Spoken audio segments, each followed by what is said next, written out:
Bom dia! Então, estamos aqui para o nosso devocional. Hoje, então, nós vamos para o 12º dia de uma vida com propósitos. Então, nós vamos ler aqui em Provérbios 3:32 diz: Deus oferece a sua amizade ao justo. Tiago 4, versículo 8 diz assim: aproximem-se de Deus e Ele se aproximará de vocês. Você está tão perto de Deus quanto escolhe estar. A exemplo do que ocorre com qualquer amizade, você deve se esforçar para desenvolver o relacionamento com Deus. Isso não acontecerá por acidente. É necessário desejar essa amizade e disponibilizar-lhe tempo e energia. Se deseja um vínculo mais profundo e íntimo com Deus, aprenda a compartilhar de forma honesta seus sentimentos, a ter confiança quando Ele lhe pedir para fazer algo, a se importar com aquilo que é importante para Ele e a desejar sua amizade mais que qualquer outra coisa. Devo optar por ser sincero com Deus? O primeiro elemento fundamental de uma amizade mais profunda com Deus é ser absolutamente sincero sobre suas falhas e sobre seus sentimentos. Então, hoje é a continuação dos itens que faltaram de ontem. O Criador não espera que você seja perfeito, mas insiste em que seja absolutamente honesto. Nenhum dos amigos de Deus que aparecem na Bíblia era perfeito. Se a perfeição fosse um requisito para a amizade com o Senhor, jamais poderíamos ser amigos dele. Felizmente, em virtude da graça de Deus, Jesus ainda é amigo de pecadores, né? Em Mateus 11:19 nós podemos ver isso. E na Bíblia, os amigos de Deus são sinceros a respeito do que sentem, frequentemente reclamando, criticando, acusando e discutindo com o Criador. Deus, entretanto, não parece ficar aborrecido com a franqueza deles, na verdade, até a incentiva. O Senhor permitiu que Abraão o questionasse a respeito da destruição de Sodoma. Abraão importunou sobre o que seria necessário para poupar a cidade, negociando o número de 50 a 10 pessoas justas. Deus também escutou pacientemente Davi a muitas acusações de injustiça, traição e abandono. Não destruiu Jeremias quando o profeta afirmou que o Senhor o havia enganado. Jó pôde expressar sua amargura durante a provação e no final Deus o defendeu por ter sido sincero e repreendeu os amigos de Jó. Por não agirem com sinceridade, Deus lhes disse: estou farto de vocês, pois não foram honestos comigo, nem no que disseram de mim a meu servo Jó. E meu servo Jó orará por vocês e assim vou aceitar a oração de vocês. Isso está em Jó 42, versículos 7 e 8. Deus não espera que você seja perfeito, mas insiste em que você seja absolutamente sincero. Em um estupendo exemplo de amizade sincera, em Êxodo 31, do versículo 1 ao 17, Deus expressou sem reserva sua absoluta repugnância pela desobediência de Israel. Ele disse a Moisés que manteria a promessa de dar aos israelitas a terra prometida, mas não daria mais nenhum passo com eles no deserto.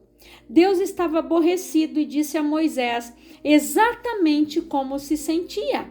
Moisés, falando como amigo de Deus, respondeu de forma igualmente sincera: tu me dizes, conduza este povo, mas não me deixas saber quem enviarás comigo. Se sou assim tão especial para ti, permite que eu te tome conhecimento dos teus planos. Não te esqueças de que este é o teu povo, tua responsabilidade. O Eterno respondeu: minha presença irá com você. Eu me encarregarei da viagem até o fim. Moisés não concordou. Se tua presença não assumir a liderança aqui, cancela agora mesmo a viagem. De outra forma, se poderia saber que estás comigo nisso, comigo e com o teu povo? Quero saber, viajarás conosco ou não? De que outra forma saberemos que somos especiais, eu e teu povo, entre todos os outros povos da terra? O Eterno respondeu a Moisés: está bem, será como você disse. Eu também farei isso, pois conheço você muito bem e você é especial para mim. Eu conheço você pelo nome. Isso está em Êxodo, como eu falei ali, capítulo 33, do versículo 12 ao 17, na versão AM. Poderia Deus lidar com esse tipo de franqueza se ela partisse de você? Sem dúvida. A verdadeira amizade é edificada sobre a transparência. O que pode parecer audácia, Deus vê como sinceridade. Deus escuta as palavras exaltadas de seus amigos. O que o aborrece são os clichês, aquelas frases previsíveis permeadas de religiosidade. Para ser amigo de Deus, você deve ser sincero com Ele e dividir seus verdadeiros sentimentos, não o que você pensa que deve sentir ou dizer.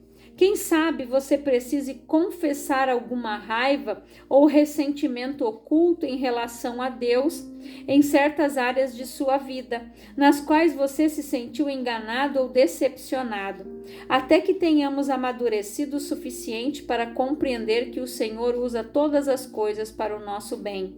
Abrigamos ressentimentos em relação a Ele por causa de nossa aparência, formação, orações não respondidas, mágoas do passado e outras coisas que mudaríamos se fôssemos Deus. As pessoas frequentemente o culpam por mágoas causadas por outras pessoas, no que William Backus chama seu rompimento oculto com Deus. A amargura é a maior de todas as barreiras para a amizade com Deus.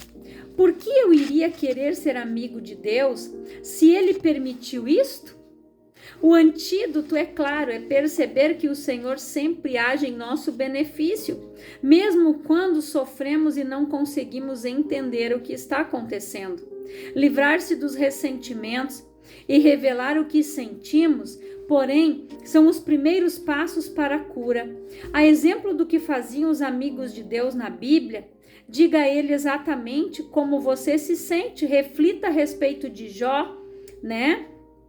Em capítulo 7, versículo 17 ao 21, Asaf, em Salmo 73, 13, em Jeremias 20, versículo 7, e Noemi, que está em Rute, capítulo 1, versículo 20. Para nos instruir em uma honestidade sincera, Deus nos deu o livro de Salmos, um manual de adoração, repleto de linguagem impetuosa, fúria, dúvidas, medos, ressentimentos e sofrimentos intensos, combinados com ação de graças, louvores e declarações de fé. Todas as emoções possíveis estão catalogadas em Salmos. Quando você lê as confissões emocionadas de Davi e de outros compositores, percebe que é assim que Deus quer que você o adore, sem reter absolutamente nada do que sente. Você pode orar como Davi: derramo diante dele as minhas queixas e conto-lhe todos os meus aborrecimentos. Estou totalmente abatido. Salmo 142, versículo 2 e 3, a parte A do versículo 3. É animador saber que todos os amigos íntimos de Deus, Moisés, Davi, Abraão, Jó e outros, defrontaram-se com dúvidas. Em vez de mascarar seus receios com frases feitas, eles os expressaram sincera, aberta e publicamente. Exprimir as dúvidas pode ser o primeiro passo em direção ao nível seguinte de intimidade com Deus. A amargura é a maior de todas as barreiras para a amizade com Deus. O próximo item: devo optar por obedecer a Deus pela fé. Todas as vezes que você confia na sabedoria de Deus e faz tudo o que Ele diz, mesmo sem compreender, sua amizade com Ele se aprofunda. Normalmente não consideramos a obediência uma característica da amizade. Ela parece mais adequada ao relacionamento com os pais, com o chefe ou com algum superior imediato, mas nunca com um amigo. Jesus, no entanto, deixou claro que a obediência é uma condição para se obter intimidade com Deus. Ele disse: "Vocês serão meus amigos se fizerem o que eu ordeno." João 15, versículo 14. No capítulo anterior, assinalei que a palavra usada por Jesus quando nos chamou amigos podia se referir aos amigos do rei, numa corte real. Embora esses companheiros íntimos usufruam privilégios especiais, eles também estão sujeitos ao rei e têm de obedecer às suas ordens. Somos amigos de Deus, mas não somos seus iguais. Ele é nosso amado líder e o seguimos. Obedecemos a Deus não por obrigação, medo ou imposição, mas porque o amamos e confiamos que Ele sabe o que é melhor para nós. Queremos seguir a Cristo, por gratidão a tudo que Ele fez por nós. E quanto mais de perto o seguimos, mais intensa a nossa amizade se torna. Os não cristãos, em geral, pensam que os cristãos obedecem por obrigação, culpa ou medo de serem punidos, mas a realidade é o oposto. Fomos perdoados e libertos, então obedecemos por amor, e nossa obediência nos traz grande alegria. Jesus disse: "Como o Pai me amou, assim eu os amei. Permaneçam no meu amor. Se vocês obedecerem aos meus mandamentos, permanecerão no meu amor, assim como tenho obedecido aos mandamentos de meu Pai, e em seu amor permaneço. Tenho dito estas palavras para que minha alegria esteja com vocês e a alegria de vocês seja completa." João 15, versículo 9 ao 11. Observe que Jesus espera de nós o mesmo comportamento que ele tem com o Pai, que é o modelo para o nosso relacionamento com o Filho. Foi por amor que Jesus realizou tudo o que o Pai lhe pediu. A verdadeira amizade não é passiva, é atuante. Quando Jesus nos pede que amemos o próximo, ajudemos os necessitados, dividamos nossos recursos, conservemos nossa vida irrepreensível, perdoemos e levemos outras pessoas a Ele, o amor estimula-nos a obedecer imediatamente. Em várias ocasiões, somos desafiados a realizar grandes coisas para Deus. Na realidade, o Senhor fica mais satisfeito quando fazemos pequenas coisas para Ele espontaneamente. Elas podem passar despercebidas para outras pessoas, mas Ele as observa e as considera atos de adoração. Grandes oportunidades podem acontecer uma vez durante toda a vida, mas pequenas oportunidades nos cercam todos os dias. Mesmo por um simples ato como dizer a verdade, ser gentil ou animar alguém, trazemos um sorriso à face do Senhor. Deus guarda simples atos de obediência como se fosse um tesouro mais precioso que orações, louvores ou ofertas. A Bíblia diz: "O que se agrada mais ao Senhor? Holocaustos e sacrifícios ou obediência à sua voz? É melhor obedecer que sacrificar." 1 Samuel 15, 22. Jesus iniciou seu ministério público com a idade de 30 anos. Ao ser batizado por João, naquele momento, Deus falou do céu: "Este é o meu filho amado e estou plenamente satisfeito com ele." Mateus 3,17. O que Jesus fez durante aquelas 3 décadas que agradou tanto a Deus? A Bíblia silencia a respeito desse período da vida de Cristo, exceto por uma única frase que encontramos em Lucas 2:51. "Então foi com eles para Nazaré e era-lhes obediente." 30 anos agradando a Deus foram resumidos em 3 palavras: era-lhes obediente. Próximo item. Devo optar por valorizar o que Deus valoriza. É isto que os amigos fazem. Eles se importam com o que é mais importante para outra pessoa. Assim, quanto mais você se torna amigo de Deus, mais se importará com o que é importante para Ele, mais sofrerá com o que lhe causa sofrimento e mais se alegrará com o que lhe dá prazer. Paulo é o melhor exemplo disso. As prioridades de Deus eram as suas prioridades e os desejos dele eram seus desejos também.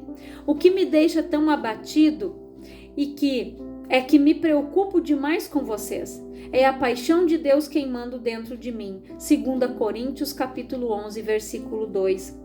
Davi se sentia da mesma forma, pois o zelo pela tua casa me consome, e os insultos daqueles que te insultam caem sobre mim. Salmo 69, versículo 9. O que importa mais para Deus? A redenção de seu povo. Ele quer que todos os seus filhos perdidos sejam encontrados. Esse é o único motivo pelo qual Jesus veio a este mundo.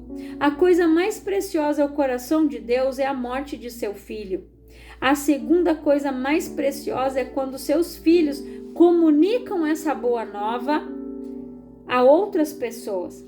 Para ser amigo do Senhor, você deve se interessar por todas as pessoas ao seu redor, pois Deus se importa com elas.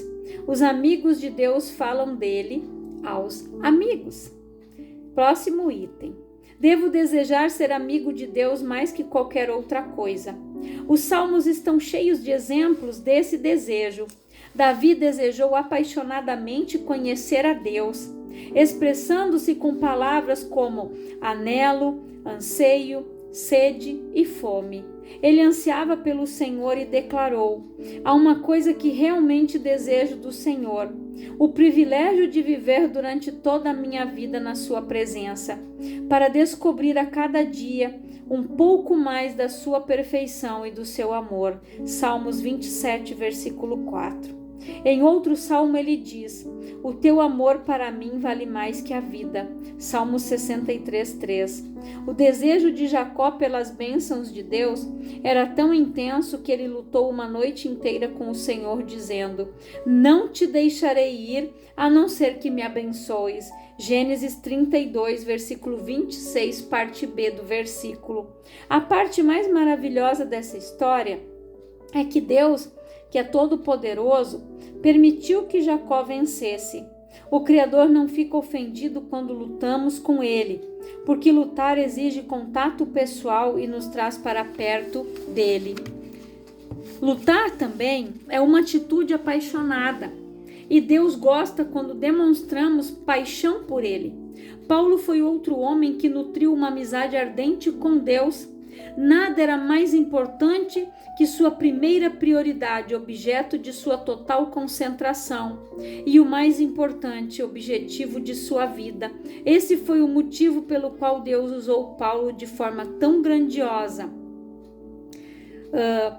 Então aqui diz: meu firme propósito é que eu possa conhecê-lo e que possa conhecê-lo cada vez mais profundo e intimamente, percebendo, reconhecendo e compreendendo as maravilhas de sua pessoa com mais clareza e intensidade. Filipenses capítulo 3, versículo 10.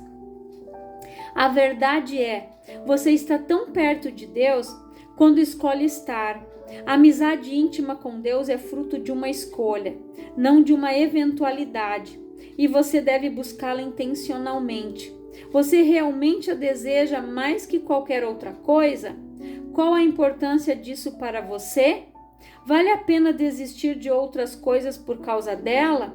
Valeria ela o esforço de desenvolver certos hábitos e habilidades?